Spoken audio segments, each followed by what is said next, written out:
friends, it's Laura. It's been so long and I'm so happy to be back at making videos. I have so much to catch you guys up on, but that is not the purpose of this video because I made you a promise and I'm going to carry it out, which is to do part 2 of the Q&A. And I got so many great questions, so depending on how long this takes, I may have to do a part 3 just because I don't want you guys to have to sit through like 20 minutes of this. Instead, you can, yeah, you know. Okay, so I'm going in no particular order whatsoever. So one of the questions I got that I really liked was, do I protect my loved ones from emotional pain of seeing me in pain? And basically, do I not tell them everything? And that is an absolute 110% yes, to a point. So when I'm really in pain and I know that I need help, I will, of course, tell my parents. But my family outside of just my mom and my dad don't really know a lot about it, aside from my mom's mom, because we're very close to her. Yeah, so a lot of my family doesn't really know a lot about it. They try to understand it, and I really appreciate it, but I just don't see the purpose in telling them every little excruciating, painful detail because they are worried about me, and I don't want to kind of fuel the fire of their anxiety. So I definitely protect them from that. And I do sometimes protect my mother from knowing exactly how much pain I'm in, just because she is a very anxious person, just like me. We're just a long line of anxious people. But, and it is almost harder for me to see her that way than find comfort in telling her how badly I'm in pain or what went on that day or that I had a little blockage or something like that. So, but if I need it, then I tell people. So someone just said diet, so I'm assuming what do you eat daily, and then someone also asked what foods do you not eat. So daily, I'm pretty inconsistent. I am not very good about diet, so I'm not really a good example of this, but I do make sure to always have like a slice of bread with peanut butter on it, just so that I can have something to sop up the water and slow things down. And I will always have cereal for breakfast. I take my Imodium 30 minutes prior to when I eat in the morning. So this is really important because if you take your Imodium and then you just eat right afterwards, it's not going to work. It takes about 30 minutes to kick in. So I take my Imodium and then I get ready, I take a shower, whatever, and then I come downstairs and I eat. So I have cereal in the morning, generally like a sandwich with cheese and turkey, lettuce if I'm feeling really daring, but it means that I'm going to have to chew a lot more.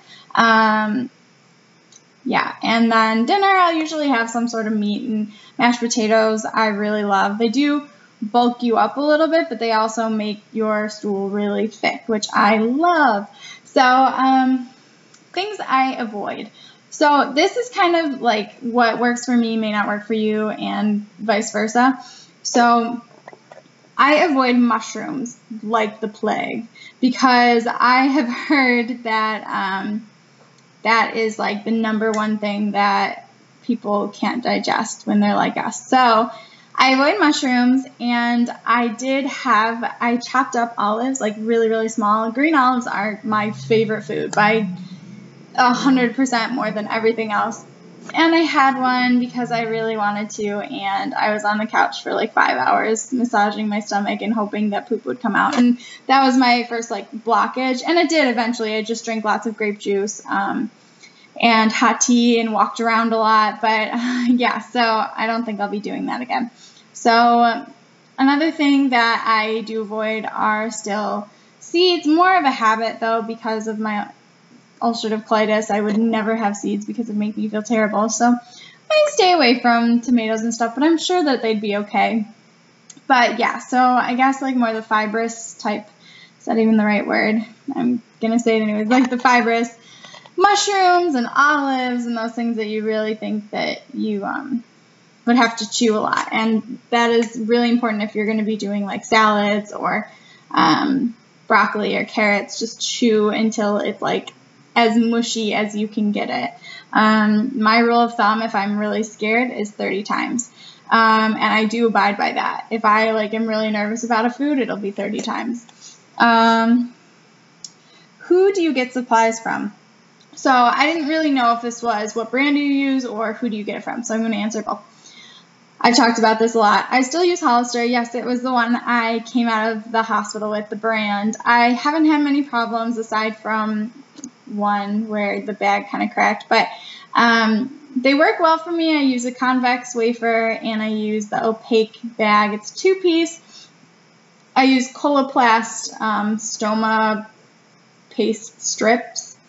So I do use some Coloplast, and so that's what I use, but I get them from this website called Edge Park. So if you just Google like Edge Park medical supplies, the website will come up. And that's who I order from, and they are very quick, and I am very happy with them. So I hope that answers your question. If that's not what you meant, then just post below and I'll answer your real question. What are you studying in college? Well, thank you for being interested in my personal life.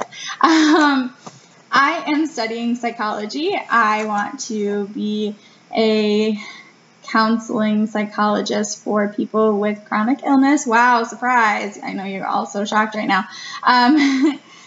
And also probably PTSD. I am open to doing other things. I love psychology. It fascinates me. But that's kind of what I want to focus on, just because I can be the most empathetic to those type of people. I am battling with the idea of still staying pre-med or not, and I hate this because I wanted to be a GI doctor for so long, so long, but I think just the way my health is right now, I can't take classes that I have to be in every day. So unfortunately, I think I'm going to be dropping that for now, which really stinks because I love biology, I love anatomy and physiology, it's just wonderful, but for now I'm just going with the psych. But I guess I can always go back to school if that's what I feel was really the right thing for me. But I love psychology, and that's where I'm sticking with, that's what I'm sticking with right now, so that answers that. What's your Facebook page? So I know that I say Ostomystory Facebook page. It's actually called Ostomy Awareness, but the URL is www.facebook.com/Ostomystory. So you can get to it by either searching Ostomy Awareness or doing the URL. So I'll post that below in the little down bar. And then someone just asked me if I'd seen United Colon Vlog, and I guess I'll do a shout out. Yes, I have seen United Colon Vlog. That was one of the first IBD vlogs I ever saw, and I really liked them, and it kind of just eased me a little bit, eased my, I don't know, loneliness, I guess. So yes, United Colon Vlog, if you want to check them out if you haven't already. I'm sure that you've run across some of their videos, but it's very resourceful. It's a very, very good resource. So then, can you carry out a normal pregnancy? This is a fantastic question, and I've never really talked about this, but I have talked about it a lot in the privacy of my own doctor's office, just because, of course, I'm a 21-year-old woman and I would like to have kids. Yes, sort of, kind of. Here's the thing. So you can conceive. It may be a little bit harder after pelvic surgery or abdominal surgery in general because there's scar tissue. But there's good news with that too, because when you get reconnected, it's even harder. But in vitro fertilization has a really, really high success rate. So if you can't conceive the normal way, then you can always do in vitro, and that generally works. You can carry out a normal pregnancy, but most GI doctors that I've talked to and most surgeons that I've talked to say you should not, absolutely should not give birth the regular way. You should get a C-section. And I asked my surgeon about that, and he's like, yeah, definitely if you can come in and if you can have us be ready. But I've had patients who have had birth the normal way, the regular way, because they couldn't get here in time, and it turned out fine, and he's been following them for years. So I guess the answer is situationally. I can't tell you every situation, but I know that is the suggestion that I have gotten from many different physicians. So if I'm able to conceive, I have a couple extra problems that may make me not able to have children, which are post-surgical problems, but they're not this. So I can talk about that if you guys want me to in a different video.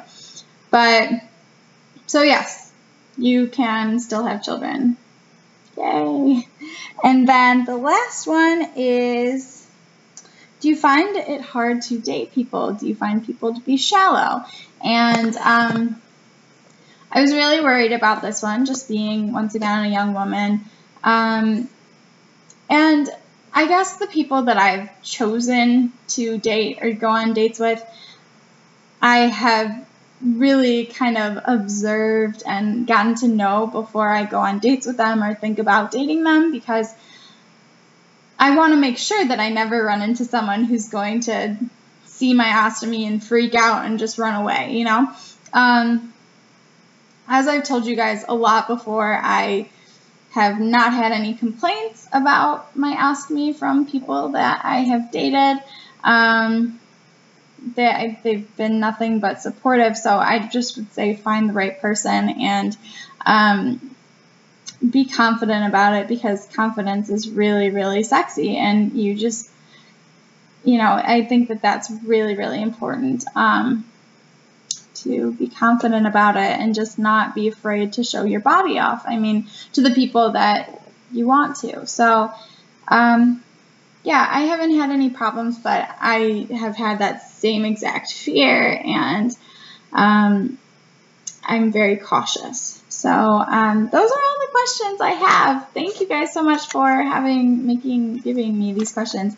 And I will post an update video probably right after this. I'm going to a concert in a little bit. That's why I'm like kind of dolled up. Yeah, I have to be there at 9. It's 8:20 right now. I'll probably make an update video. So I hope this was really helpful. And if you have any other questions, just post below, and I'll probably just like message you back, unless you guys want me to continue with these Q&A videos. I could totally do that too. I could just make it like a, I don't know, like monthly thing or something. So I will make an update video, and I hope you guys are all doing really well and are feeling healthy, and I'll talk to you guys soon. Bye.